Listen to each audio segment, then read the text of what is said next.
Êtes-vous plutôt colérique, sanguin, mélancolique ou flegmatique? Ces 4 tempéraments sont considérés depuis l'Antiquité comme étant à la base de nos personnalités. Anne-Sophie Richard est convaincue, elle, que bien connaître son tempérament peut nous aider à grandir en charité et même devenir des saints. Bonjour Anne-Sophie. Allô?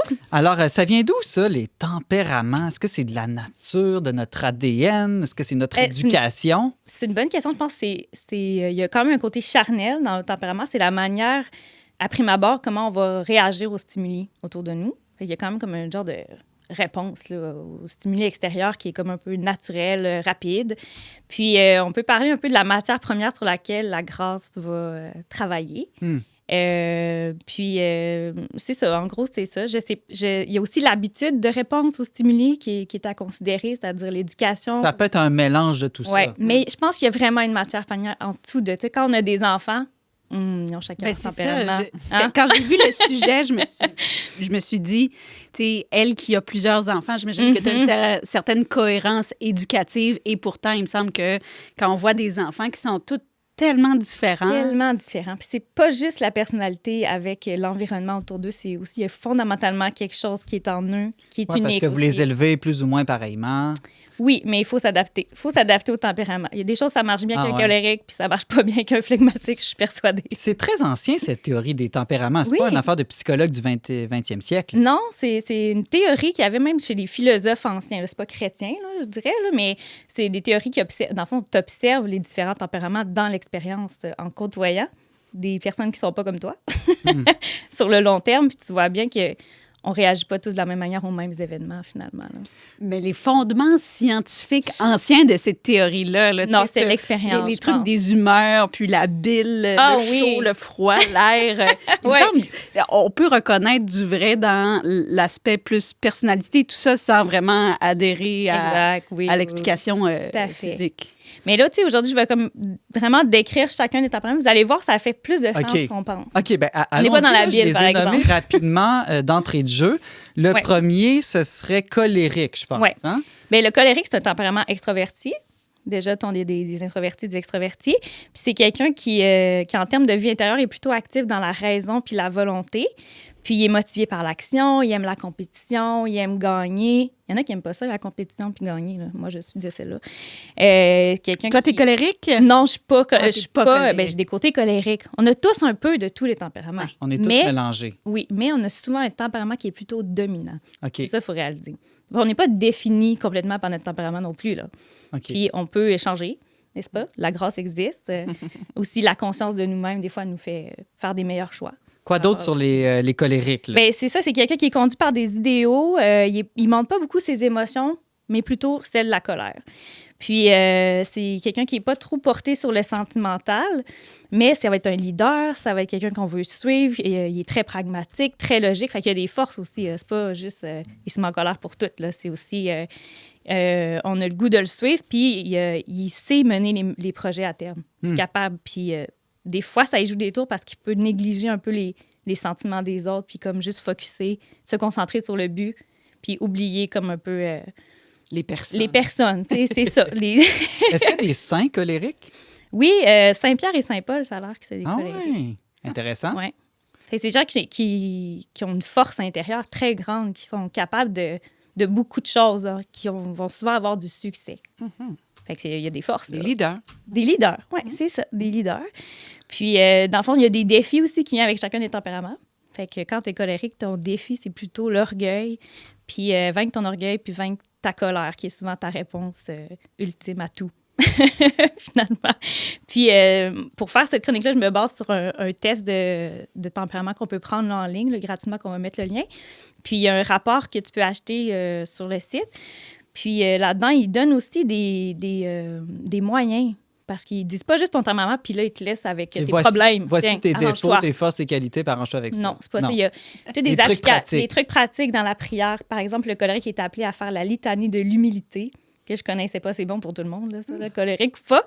Fait que tu lis la litanie, puis là, tu regardes lesquelles phrases qui te dérangent le plus, pourquoi, puis là, tu examines, dans le fond. Moi, il y en a tellement des phrases qui me dérangent dans cette litanie-là. Tu la connais? Du cardinal Delval, oui. Oui, c'est ça. Exactement, oui. Fait que, tu sais, on est appelé à progresser avec la grâce puis dans la vertu. avec certains moyens, là, aussi l'examen de conscience, le directeur spirituel, toutes sortes de choses. Ils ne nous laissent pas. J'ai même vu dans tes ça. notes, Anne-Sophie, qu'il y aurait des personnages de Winnie qui seraient colériques. Oui, c'est Winnie l'ourson. Winnie l'ourson, c'est vraiment... Mais tu sais, c'est des caricatures, il faut faire attention, mais ça l'aide d'avoir une idée. Ça serait Coco Lapin dans Winnie l'ourson. Ah ouais. Coco Lapin, il prend le lead. Quand il y a un problème, il prend en charge. Il n'attend pas que quelqu'un d'autre le fait. Puis il y a, tu sais, certaines phrases que les colériques pensent, c'est, mettons, il n'y a personne qui peut faire ça aussi bien que moi. Ou bien comme, bougez-vous, le truc de... Ariane, je pense que tu l'as fait, cette test de personnalité-là, toi. Hein? Oui, je l'ai faite. Moi, je suis pas colérique. Toi, Simon, l'es-tu? Non, mais Mais là, moi, j'ai l'impression qu'elle vient de décrire toute ma vie, Anne-Sophie. Mais t'as des forces, mon Simon. Là, j'ai 80 de colérique selon le petit test gratuit que tu nous as fait faire. Puis, j'ai quand même 77 de sanguin. C'est proche. Hein? 60 de mélancolique. Fait que c'est quand même pas pire. Tu sais, je suis équilibré dans mes problèmes. Puis, flegmatique, 25 Ça, je pense que je l'ai moins, clairement. On se rejoint sur le côté sanguin. Je m'en doutais c'est fortement. ça, notre moi, connexion, c'est ça. c'est au niveau du sang. Ah oui, c'est ça. Moi, c'est ça qui ressort le plus. Puis j'avoue que sur le coup, je me suis dit, crème, me semble c'est pas des compliments à faire à quelqu'un. T'es colérique, t'es sanguin. Tu sais, c'est pas.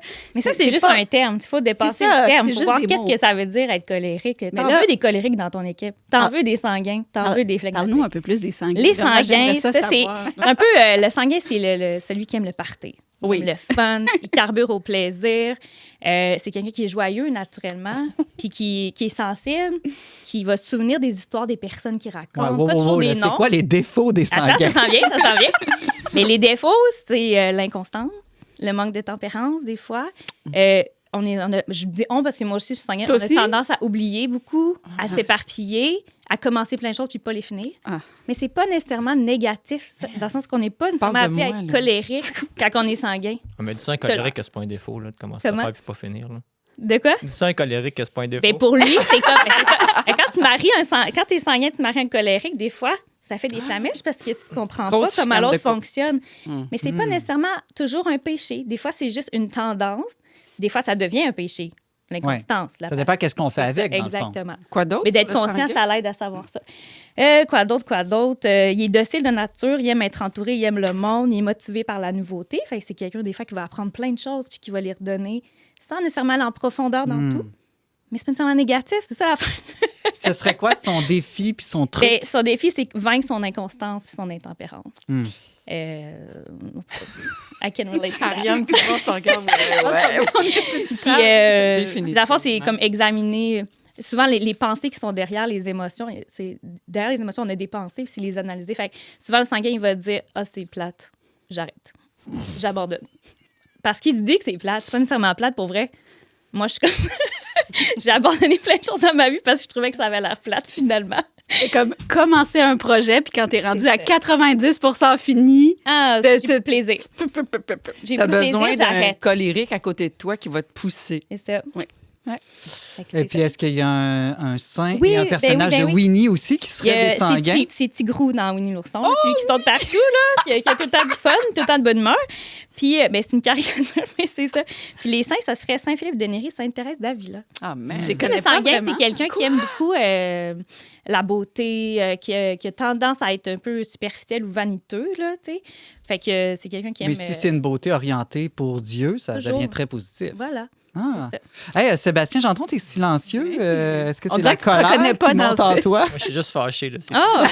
T'es Désolée. colérique aussi, je Non, pense. mais moi, hein? j'ai fait un test il y a une semaine dans le leadership vertueux de Havard. c'est Là, pas le qui même planche test. là-dessus. Non, c'est pas le même test. Fait que ça compte pas. Là. Je suis sorti à 98% colérique, mais... Non, mais le colérique, ça nous en prend Ça des m'étonne colériques. pas, ça. Il faut comprendre, ça nous en prend des gens qui mènent les choses à terme. Ouais. Si on était juste des sanguins, ce serait terrible. Comprenez? Bon. Ouais, on comprend. Passons. Anne-Sophie, je veux Mélancolique. qu'on ait le temps de parler un peu des mélancoliques et des flegmatiques. Allons-y. Le mélancolique valorise les grands idéaux. C'est des gens très profonds. Souvent, ça va être des artistes qui vont au fond des choses, mais ils ont tendance à ruminer. Puis ils sont plutôt actifs dans les émotions négatives. Tandis que le sanguin, c'était plutôt des émotions positives. Là. Il y a de la misère à garder en lui une émotion négative, il faut que ça y s'en débarrasse. Le mélancolique, il est bien un petit peu là-dedans. Puis comme il a tendance à encourager ses chagrins, mettons. Fait il y a aussi, il a tendance à être perfectionniste, puis finalement à tomber dans un extrême qui est de se sauver par soi-même, puis finalement on n'a pas vraiment besoin de la grâce. Puis là, il devient déprimé parce qu'il n'arrive pas parce que la perfection n'est pas de ce monde. Ah! T'en connais des comme ça? Antoine. Fait que c'est ça. Alors, mais c'est quelqu'un qui est capable de rentrer dans une grande contemplation, une grande prière profonde. Ça fait des grands saints aussi, comme Saint Jean de la Croix, Sainte Thérèse Bénédicte de la Croix, qui est Edith Stein. Sainte Edith Stein. Elle a fait une petite dépression aussi. Patronne de l'Europe. Tu sais, puis c'est des tendances, dans le fond, à être plus déprimée, entre guillemets. Mais si c'est sanctifié par la grâce de Dieu, tu sais, je pense qu'on est appelé à être un saint colérique, un saint sanguin, un saint flegmatique, un saint mélancolique. Et comment le mélancolique peut devenir saint? Est-ce qu'il y a un truc? Bon, excuse-moi, j'avais noté. Ben c'est ça, faut examiner, dans le fond... il parlait des souffrances du Christ, le mélancolique. Il peut examiner sa souffrance, pas trop longtemps, mettons, puis voir le Christ, lui, à quelle souffrance il peut s'identifier dans les souffrances du Christ, puis là, plus vivre ça tout seul. Vivre ça avec le Christ, c'est un moyen. Puis il y en a C'est un bon d'autres. moyen, même si on n'est pas mélancolique. Oui, tout à fait. Mais Mais spécialement lui, pour c'est lui. spécialement pour lui parce que ça y parle Ou elle. personnellement. Ou elle, c'est ça. Hey, je veux vraiment qu'on ait le temps de parler des flegmatiques, là, même si c'est la personnalité que j'ai le moins. Flegmatique. Le flegmatique, il est motivé par l'harmonie. C'est celui qui va rechercher la paix facilement dans les relations. Vous comprenez qu'on en veut un de chaque dans notre équipe. Ben là, oui. hein? Fait qu'il cherche à préserver la paix, mais sa vie intérieure est plutôt dans le côté de la peur. Il vit plus dans la crainte, il veut pas de trouble. Il aime le confort. Mais c'est quelqu'un qui est calme, qui est aimable, il est facile, dans le fond, à être en relation avec. Puis, excusez-moi, là. Il aime la structure, c'est ça, il est minutieux, puis quand tu lui donnes quelque chose, il va le faire comme il faut. Puis aussi, il est respectueux, il est poli. Il y a tous ces beaux C'est côtés-là. quoi ses défauts? Ben, là? ses défauts, c'est qu'il manque de motivation. OK. Il peut être rébarbatif au changement aussi, Oui, vraiment, c'est ça. Il vit même plus- quand c'est nécessaire. même quand c'est nécessaire. Voilà, fait que lui, il va avoir besoin d'encouragement pour se motiver à agir. Parce que la pensée génère l'émotion, puis l'émotion, c'est ce qui nous fait agir, ce qui nous motive à agir. Fait que lui, le flegmatique est plutôt apathique. Il doit vaincre son apathie, puis il peut devenir un grand saint, comme Thomas d'Aquin, ça a l'air. Avec quel truc il peut devenir un saint? Ben c'est ça, voir un peu, être franc, prendre le temps de descendre dans lui-même pour voir qu'est-ce que je veux vraiment. Parce qu'il y a de la misère des fois à identifier ce qu'ils veulent vraiment, les flegmatiques, parce qu'ils veulent plaire, puis ils veulent pas déranger. Ouais. Mais là, ils ont besoin comme d'apprendre à... Il disait à chaque matin se lever puis dire 5 choses qui te motivent cette journée-là. Des choses comme ça, pratique. Mais il y en a plein d'autres. Si vous allez downloader, télécharger le document, vous allez trouver encore plus de Puis trucs. c'est qui ces modèles de saints et de Winnie? Oui, ben, c'est Saint Thomas d'Aquin. Ah oui, OK. Puis Winnie l'ourson, c'est... voyons, je l'ai pas noté. Porcinet? Non, le flegmatique, c'est Winnie. Déprimé? C'est Winnie Ben, l'ourson. C'est Winnie C'est Winnie Winnie. l'ourson.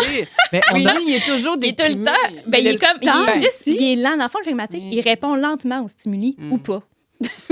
Mélancolique, On en connaît des comme ça. Mais mélancolique, il répond très lentement, mais quand il répond, c'est comme il accumule puis il éclate. OK, on n'a Et pas ça peut dit être en c'était- joie aussi, c'est pas nécessairement en colère ou tu sais.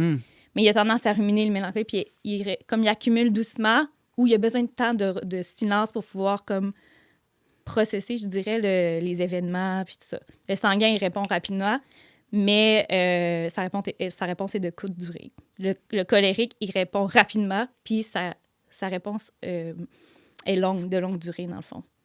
Mais c'était qui le personnage Winnie des Mélancoliques? Je pense qu'on l'a pas Bourriquet. dit. Ah, OK. Tu sais, c'est l'âne, là, qui est... Lui aussi, Ah, il est tout tout le temps triste. Il dit toujours, c'est juste à moi que ça l'arrive, tu sais, ces choses-là. Pourquoi moi? C'est ça. Mais on a tout ça en nous, tu sais, on a tous ça Dans en une nous. certaine mesure. Oui, c'est ça. mais il y a vraiment des choses qui se ressortent plus.